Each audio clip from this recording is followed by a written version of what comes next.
crois que le monde aujourd'hui est dans un système, mais tellement compliqué.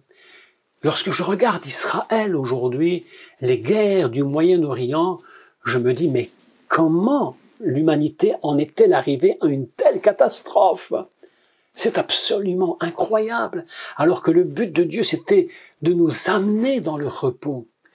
Et lorsque je relis, et toutes ces nuits qui passent, chaque nuit je me lève tôt, et je me suis remis une fois de plus à relire les prophètes, les grands prophètes. Et je suis dans Isaïe chapitre 33, même 36 je crois. Et il y a un verset absolument extraordinaire. Je crois que c'est dans le 33, mais il faut vérifier ça, où Dieu parle, et il parle de Jérusalem. Et vous savez ce qu'il lui dit? Il lui dit une chose exceptionnelle. Il lui dit, Jérusalem, je paraphrase le texte, il dit, Jérusalem, Jérusalem, écoute, je veux faire de toi une tente dont les poteaux ne seront plus déplacés. Mais de quoi parle-t-il? De quoi parle-t-il? Il parle du tabernacle. Il est en train de parler, de comparer, ou plutôt de déposer sur Jérusalem la puissance de la force du tabernacle. Tu ne seras plus jamais déplacé. Tes poteaux ne seront plus jamais étirés. Tu seras définitivement quoi? C'est quoi le tabernacle? Vous savez ce que nous enseignent les maîtres d'Israël? Non mais c'est fabuleux. Ce que nous enseignent les maîtres d'Israël, c'est que le tabernacle contient en lui le recommencement du monde. C'est extraordinaire. Le recommencement du monde. C'est-à-dire qu'on va passer par les différents voiles pour nous amener dans ce repos.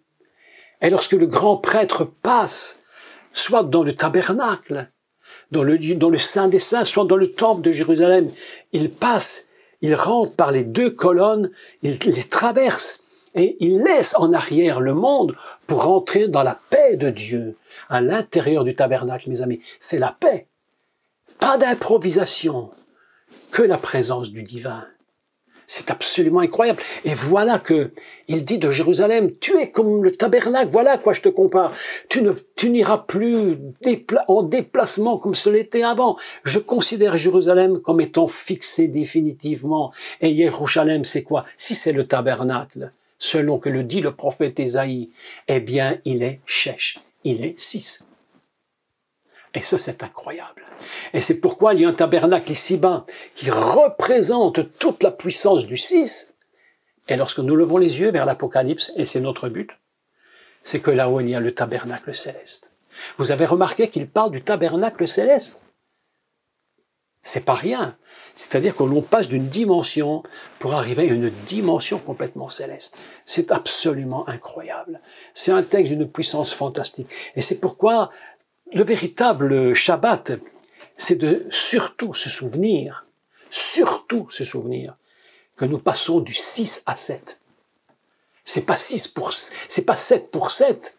C'est pas ça le but. Le but, c'est de toujours dire, tu travailleras 6 jours, c'est ton travail d'homme. Mais le but, c'est que tu ailles vers le 7. Et lorsque l'homme est dans le stress, il n'arrive pas, il y aurait beaucoup à dire là-dessus, à gérer, à accomplir ce que Dieu lui demande. Le stress monte. Et c'est pourquoi Yeshua va dire une chose. Lui qui est Adam, c'est-à-dire il est complètement hashi, 6e dans la perfection, il va dire au peuple, il dira, venez à moi, vous tous qui êtes fatigués, d'essayer, et je vous donnerai du repos. Repos, c'est 7. Donc nous devons toujours nous mettre bien dans la tête qu'il y a toujours la notion de 6 avant. Attention, si le 6 disparaît, tu ne peux pas arriver à 7. Il faut le 6. Très très important. Et en plus de tout cela, si je dois faire une étude très particulière sur le début de la Torah, si nous considérons ensemble que tout est une unité indivisible, vous imaginez que tout est à la fois tout est imprégné de la dimension de 7, tout est imprégné de la dimension de 3, de 4, de 5, tout est une unité tellement puissante, et c'est ainsi que Dieu la regarde, cette création Dieu la regarde de cette façon. Elle dit, voilà ma création. C'est ça que je veux pour toi, Adam. C'est ça que je veux pour toi. Travaille, mais ne te fatigue pas, ne te stresse pas. Travaille, fais ton boulot. Tu seras fatigué. Oui, parce que ton corps se fatigue, mais tu resteras toujours en paix. C'est pourquoi le 7 va toujours imprégner le 6. C'est très important. Et que ce 6 contient tout l'ensemble de la création. C'est une lecture très différente d'une lecture chronologique. Mais elle est très vraie. Elle est vraiment importante. Il est écrit, tu feras les semailles pendant 6 ans. C'est dans Exode 21, chapitre 20, Exode chapitre 23, verset 10. Tu feras les semailles pendant 6 années. Vous voyez qu'il y a toujours le 6 qui précède. Et la 7e, tu laisseras se reposer. Autrement dit, nous ne pouvons pas quitter la pensée du code 6 si nous n'avons pas en vue le code 7. Et vous savez, le problème de l'humanité aujourd'hui, c'est qu'ils sont dans un travail où l'humanité ne fonctionne plus vers le repos. Elle fonctionne pour elle-même.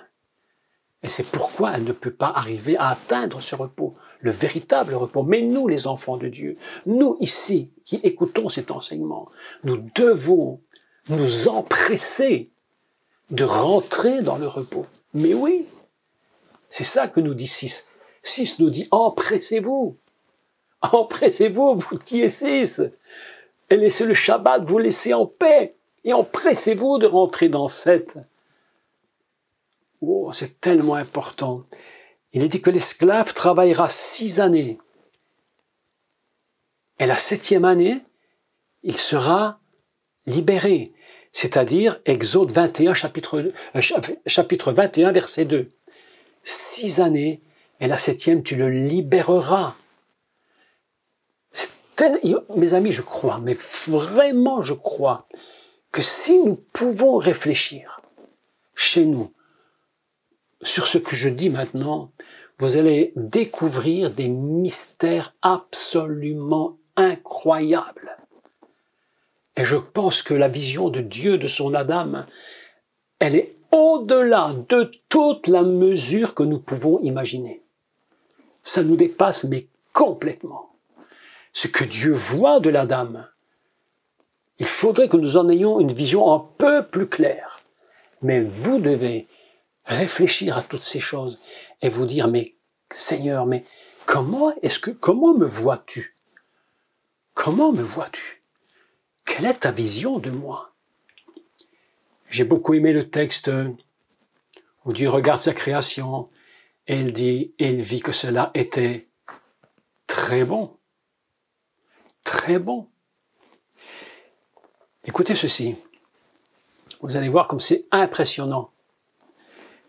Dans Devarim 6.8,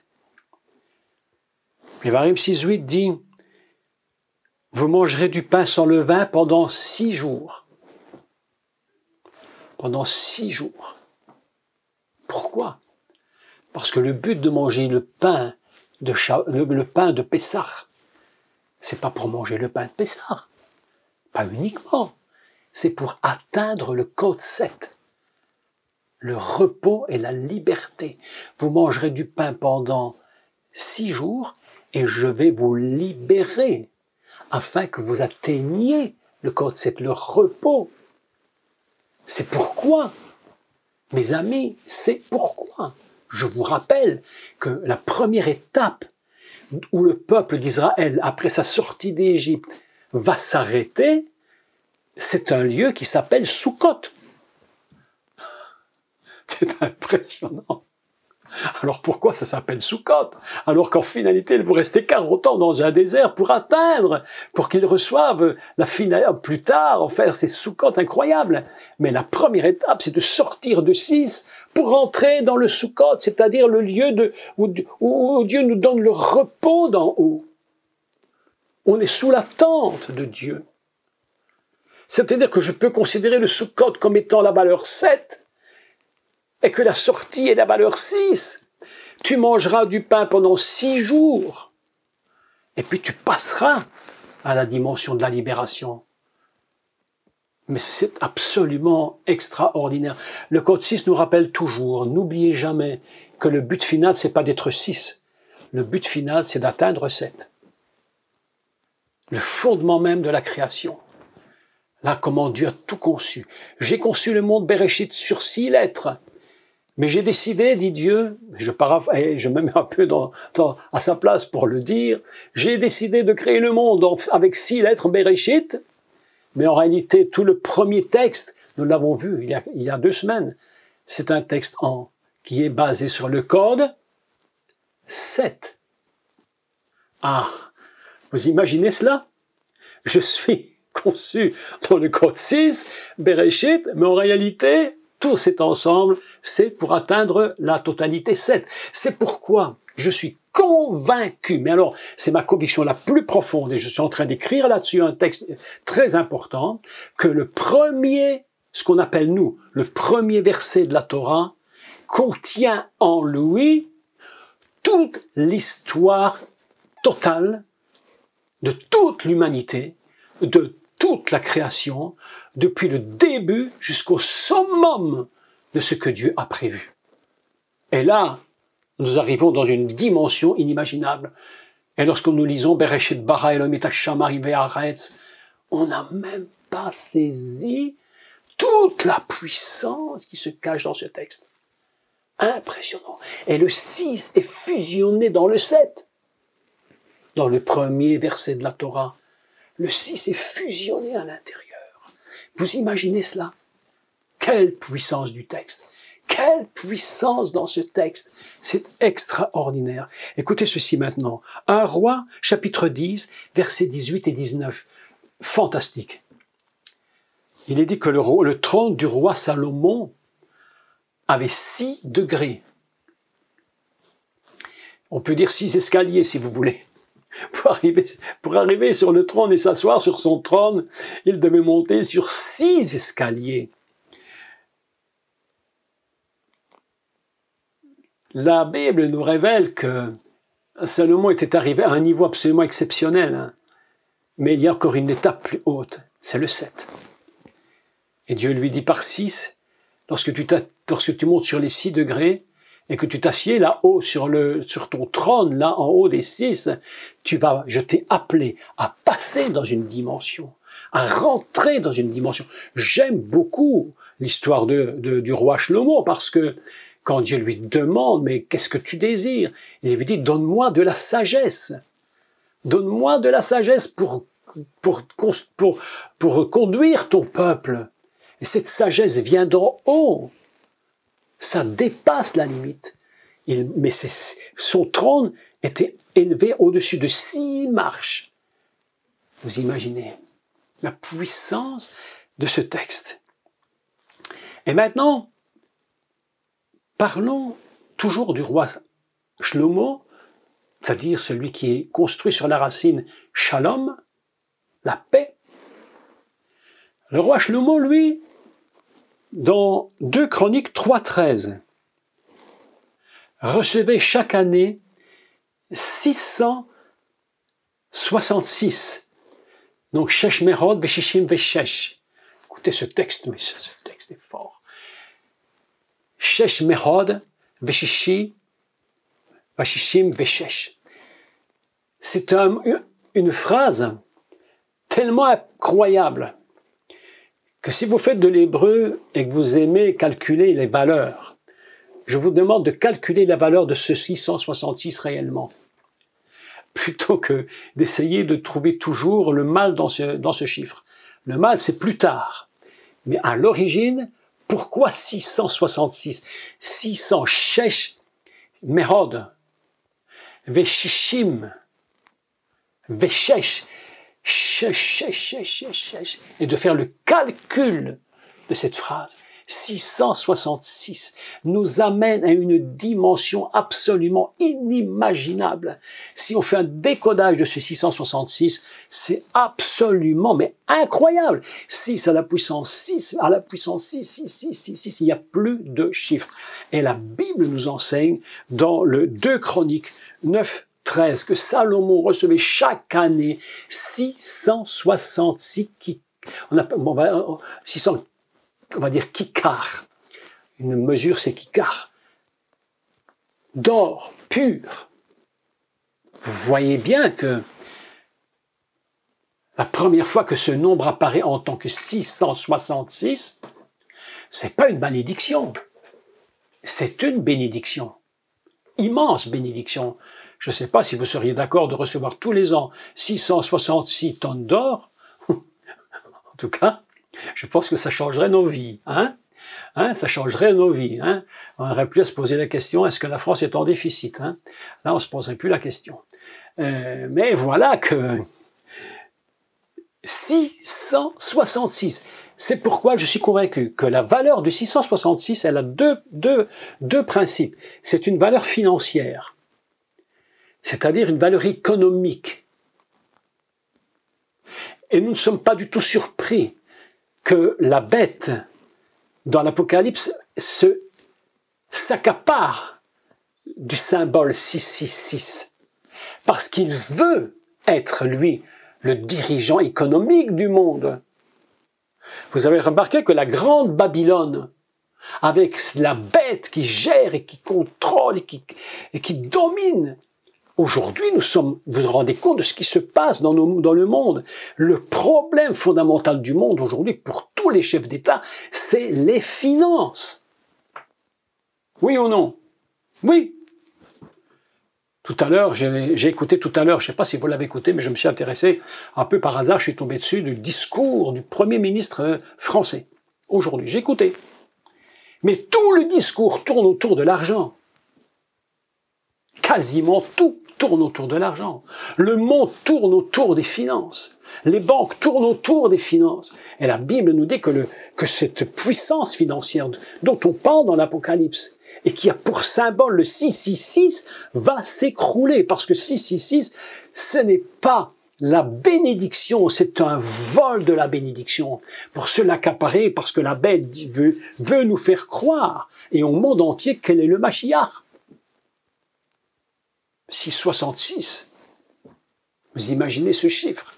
Et je crois que c'est pour ça qu'il est écrit dans l'Apocalypse que celui qui a d'intelligence calcule le nombre de la bête. C'est quoi calculer? C'est savoir ce qu'il représente. Mais la première bénédiction de Salomon, c'était 666. 666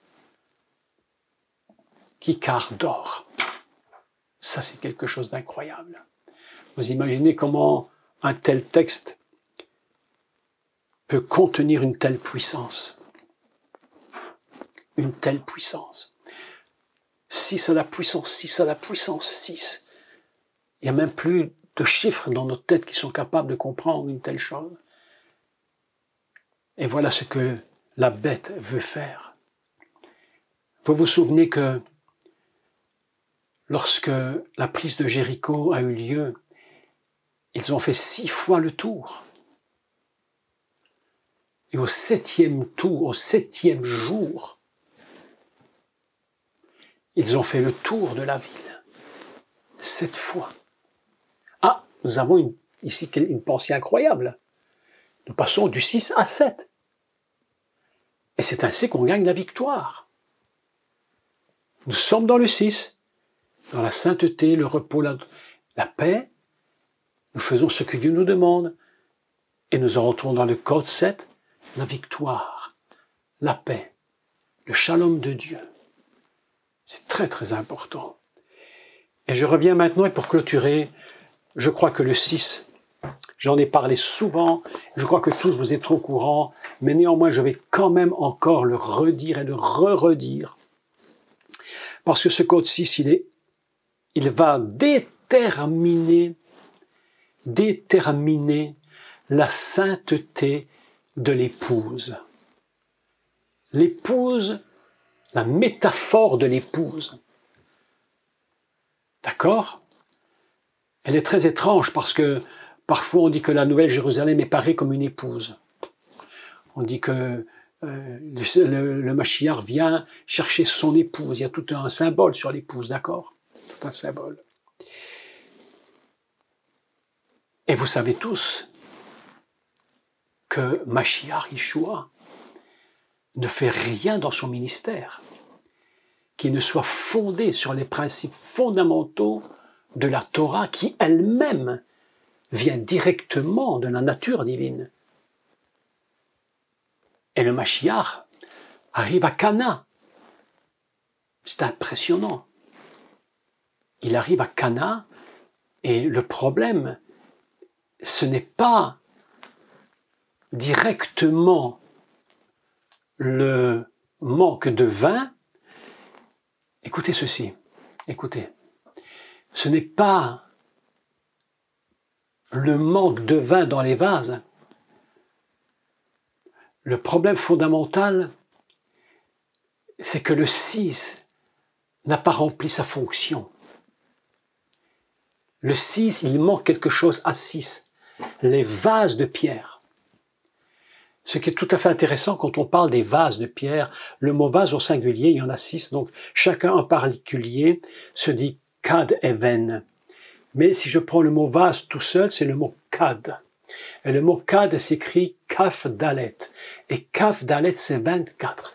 Et rappelez-vous toujours que dans la Bible juive, c'est très intéressant, ce qu'on appelle le Tanakh, il y a 24 livres. C'est une entité de 24.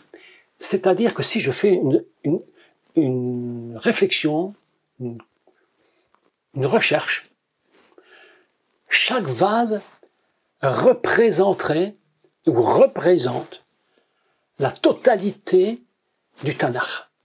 Chaque vase est un Tanakh. D'accord? C'est-à-dire la totalité de la Bible juive. 24 livres. Et voilà que le problème, et c'est tout de suite là que le Mashiach se rend compte du problème. Lorsqu'on lui dit « ils n'ont plus de vin », c'est pas le problème fondamental. Dans la pensée messianique, il y a un autre raisonnement. Immédiatement, il va regarder les vases. Et l'évangile de Jean précise qu'il y en avait 6, comme le jour de la Dame. Et le jour de la Dame, c'est quoi? Le lieu où il va se trouver, c'est Torah. Et comme pas par hasard, Mashiach Yeshua se trouve là. Et Yeshua, c'est la même valeur que 53, Torah, Gan, Éden. Il se trouve dans une situation absolument inimaginable. Il se rend compte que, en réalité, l'épouse qui devait être au niveau, c'est un manque de niveau. Non pas dans le repas, mais dans les vases. Parce que, je ne sais pas, est-ce que je dirais une bêtise? Si c'est une erreur, on peut me corriger, je l'accepterai. D'accord? Mais je suis surpris. Je serais surpris d'apprendre que le vin venait des vases de purification. Le vin venait d'ailleurs.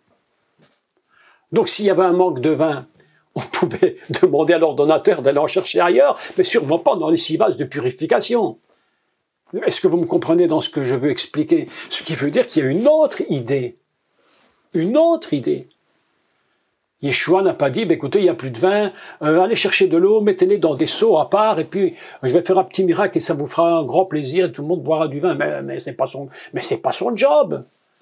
C'est pas son travail. Le travail qui manque de vin, c'est le travail de l'ordonnateur, le travail de celui qui va gérer tout le repas. C'est ça. Mais souvent, cette idée n'effleure même pas les enseignants qui parlent des noces de Cana. Mais les noces de Cana, c'est quoi, mes amis? C'est le 6. Chaque vase représente la totalité de la parole de Dieu, c'est-à-dire la Torah, les prophètes, les écrits. C'est ça, chaque vase. Et quand les vases ne sont pas à niveau, dans les vases de purification, c'est pas des vases n'importe quoi. La Bible précise, ils étaient 6 pour la purification de qui? Des Juifs. Non, mes amis, mais écoutez ça, c'est incroyable, c'est fantastique. Oh là là là là là. Ah, je vous dis ceci. Mashiach Yeshua, c'est pas Monsieur Tout-le-Monde. C'est pas monsieur tout le monde. Est-ce qu'on peut croire ça? Est-ce que tu crois ça, ma soeur? Si. Si, tu crois que le Mashiach, c'est pas tout le monde? Je te dis que c'est pas tout le monde. Yeshua, c'est pas tout le monde. Il a une vision incroyable. Il regarde les vases. Il dit, c'est là le problème de l'épouse. Les 6 vases de purification, c'est pas le problème du vin, du repas, c'est pas ça le problème. Le problème, fondamentalement, c'est là, le manque de niveau de l'épouse. Elle devrait être sèche, et chaque vase devrait être au niveau. C'est ça le but de l'épouse, au niveau. Et c'est pourquoi il dit remplissez-les. Ils les remplissent à bord. Et au moment où ça se remplit à bord, il n'y a plus moyen de mettre une demi-goutte, sinon ça déborde. Au moment où ça se met au bord des 6 vases, ils sont tous remis à niveau. Et là se produit un miracle. Et Yeshua n'a même pas besoin de dire que l'eau se change en vin. Non, il ne dit rien. Mais au moment où les vases sont pleins, instantanément, le vin apparaît. Pourquoi? Pourquoi? Parce que la valeur du mot yaïn, le vin, est égale au mot, je le dis en français qu'on comprenne, le mot éternité. C'est des mots qui ont une valeur, les mêmes valeurs. C'est-à-dire que lorsque les vases sont à niveau, ce n'est plus une histoire de terre, c'est une histoire d'éternité. On a monté le niveau jusqu'au niveau le plus élevé qui soit. C'est l'éternité. Et là, on rentre littéralement dans un code 7. On touche au plus haut niveau qui existe. Remplissez les vases. On remplit les vases et ça devient du vin. Et écoutez ceci, les vases de purification qui normalement ne servent pas à donner du vin au mariage, vont en donner à tous ceux qui sont là. C'est-à-dire que tous ceux qui les entourent profitent du code et de la mise à niveau des 6 vases. Ça, c'est le code 6. Mais est-ce que vous imaginez une telle chose? Mais c'est absolument incroyable, mais c'est impensable de voir une telle puissance dans un texte biblique, c'est inimaginable. Comment le Mashiach savait-il toutes ces choses? Parce qu'il est lui-même porteur de tout cela dans sa propre vie. Il est Dieu lui-même, tout vient de lui, il est le créateur de toutes choses. Oh mes amis, je ne sais pas si vous êtes très excités de tout ça, mais en tout cas moi je le suis. Parce que je me dis, Seigneur, mais qu'est-ce que c'est que ces noces de Cana que tu es en train de nous raconter? Et mes amis, nous rentrons alors maintenant, et pour vous montrer comment ça se passe, écoutez ceci, pour bien vous prouver que le 6 ne nous amène jamais ailleurs qu'au 7. Le 6 nous amène à la notion 7, le repos, la plénitude, l'unité divine fondamentale. 6 vases. Et chaque vase vaut 24. 6 fois 24, 144. Incroyable.